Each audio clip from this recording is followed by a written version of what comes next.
de l'Afrique du Sud 30 ans après la fin de l'apartheid. Durant quelle période ce régime exista-t-il? L'apartheid est un régime politique qui a existé entre 1948 et 1994. Aujourd'hui, en 2024, cela fait depuis 30 ans que celui-ci est tombé. Qu'est-ce qu'était l'apartheid? Ce fut un système d'oppression qui créait des séparations entre noirs et blancs, par exemple, mais il y avait aussi d'autres discriminations en tout genre. Ce système a eu lieu en Afrique du Sud, pourtant l'apartheid est un système que l'on retrouve même encore aujourd'hui, comme ce qui s'est passé au Myanmar avec les Rohingyas. Au moins, le site d'Amnesty International d'où j'ai tiré les informations est honnête, même s'il est gauchiste, car comme vous le savez, les gauchistes ont un malin plaisir à taper sur les blancs qu'ils voient généralement comme le mal incarné, alors que les extra-européens sont toujours vus comme des anges. Le gauchisme est la pulsion du suicide, du ressentiment, de la haine de soi, de l'ethnomasochisme en puissance. Qu'est-ce qui a conduit à la fin de l'apartheid en 1994? C'est grâce à la coalition entre plusieurs partis politiques du nom d'ANC. Les élites de l'ANC furent influencées par le SACP. Même s'il était un petit parti, il avait une forte influence à la manière d'un think tank, mais ce parti était communiste et donc c'était des gauchistes. C'est en 1992 que le président de l'époque, de Klerk, a négocié avec Nelson Mandela sur une nouvelle constitution.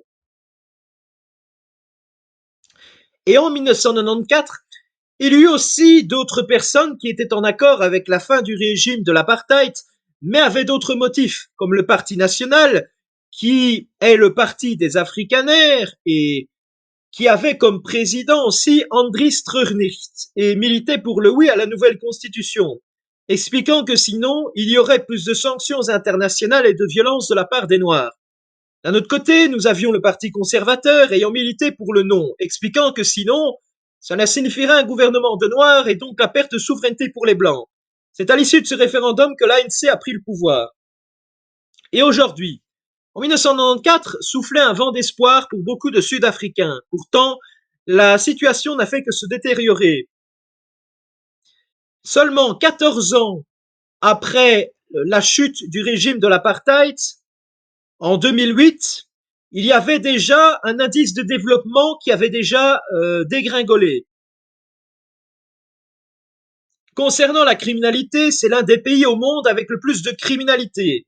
Aujourd'hui, il y a une préférence raciale en Afrique du Sud. 50% des auto-entrepreneurs sont blancs. 1 million de blancs sont partis du pays. Les blancs sont menacés. En Afrique du Sud, Julius Malema, un des députés de l'ANC, avait dit, en parlant de son mouvement et de lui, je cite, n'ont jamais appelé au massacre des blancs, du moins pas pour maintenant.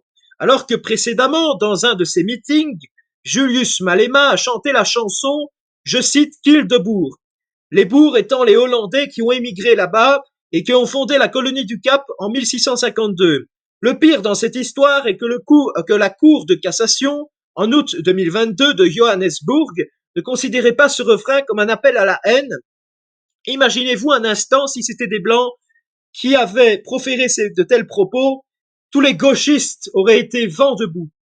Donc, Julius Malema le dit de façon explicite que le génocide, selon lui et ses amis, va arriver et qu'il le souhaite sous couvert de lutte contre le colonialisme.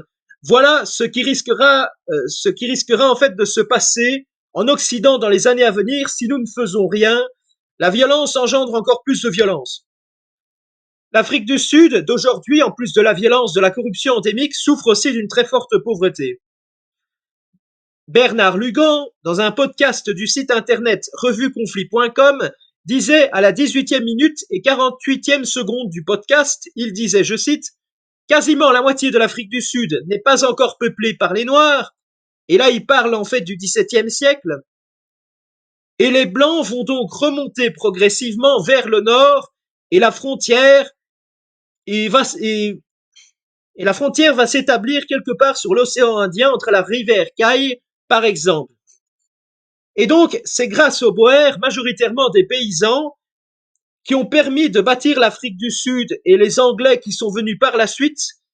Et sans eux, l'Afrique du Sud serait comme tous leurs voisins d'Afrique, le tiers-monde.